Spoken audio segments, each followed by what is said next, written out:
Sorry that is about associated that. with this show. I had to check what time it was. Sitting right behind He you. is sitting right behind me. Ladies and gentlemen, how about a round of applause for Mr. Tim Lerma, our inspector in charge of the FAA who makes this happen. He works hard. This is some of the most complicated airspace in the entire world, and he always finds a way to make it happen. And he always starts the briefing off by something like airshow. That's our team. They love to say that, but they make it happen. Yeah, and Jared. And Jared too, yeah. SoCal Freight Con. There he is. There's Jared right there. That's his Jared. So a lot of the other people that are involved that have a tremendous impact on this is Coast Air Traffic Control.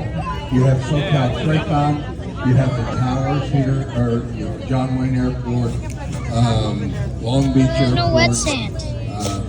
The Army base up here, and their control towers. Everything that we do impacts all of that. So all the coordination that we're doing with the Flight Standards Division, with Tim and his office, we're also doing the same things with all the air traffic control around here. Because right now, as I spoke earlier about a temporary flight restriction, that greatly impacts all these airports around here.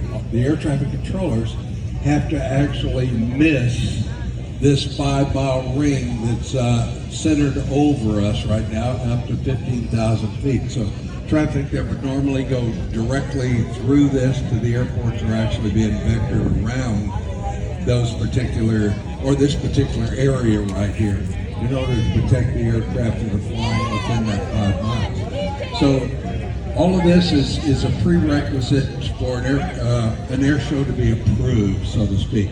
The FAA has a very, very heavy hand in this and can say, hey, you can do it, or hey, you cannot do it. So if all the paperwork meets Oh, do you see that? requirements and everybody is There's a bright copacetic spot and right says, there. hey, we can do it, then the 10,000 man or woman hours or personnel hours that this young man would do and all of his fine staff go into motion of everything you see on the beach, from portalets to vendors to this and that. And it all has to be put up and then all has to be taken down. So it's an extremely complicated, huge concept to actually put on a show. Even if it was a small show, everything that I just described has to still be done. Now let me ask you a quick question, Wayne, because we get a lot of comments on social media. You know, there's a lot of experts out there with keyboards. And they say, why can't we just bring the planes in here and just whip them right on down the beach? You know what I mean? And can you please explain to people why we have certain weather minimums and what that means? Because I think, you know, we need to, obviously, people want to understand why they can't see to get to it. Well, there's one common denominator that drives everything that we do, and that's SAFTEY. If I spell it right, whatever it is, safety. And that here again, the FAA plays a huge part in that. Everything is designed not just to protect the pilot, but also protect the spectators. So is this paperwork that's submitted to the FAA to waive these federal air regulations dictate where we're able to do aerobatic flight, and that is flight, of course, that is, you know, upside down, sideways, and straight up and straight down, and flybys along there. They have to meet certain standards, certain distances from people and that. So all of that is taken into consideration of where the airplanes can fly, and then you bring the weather involved into it. And in the weather aspect, it's what we've known as visual flight rules and instrument flight rules. Instrument flight rules start basically when the deck of the cloud is below 1,000 feet, and the visibility is less than 3 miles. So that's the minimum. That's the minimum. Once it reaches that point, we're at a standstill. We can't do anything. And basically, that's what we've had.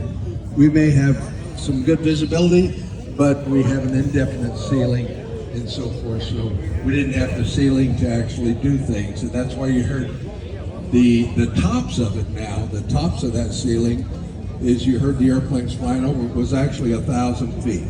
So we're looking from the ground up through there, and basically 1,000 feet above this beach level out here, it was clear above. So it's a bright blue sunny day, 1,000 feet above our heads. Exactly. And so when those guys are flying around, they're just looking down, looking at clouds, going, wow, there's some people down there, but we can't see them. And what's actually causing all of this is you can feel out here it's nice and cool, and actually a couple of times, you being from Florida, I was going to put a jacket on.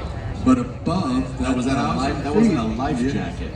That was a whole different story, right? But above that 1,000 feet, it was 90 degrees up there. It's very hot. So you got all that heat up there, and you have all this coolness down here. It causes an inversion layer, which creates all of this. And unless the sun can penetrate it and burn it off, it's going to hang around.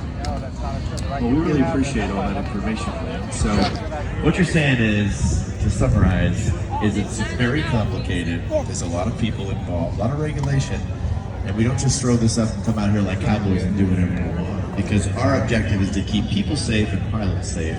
Make sure we can come back again tomorrow, and as you like to say, make sure we can see everybody's smiling faces in Las Vegas at the end of the year. It all blends into something.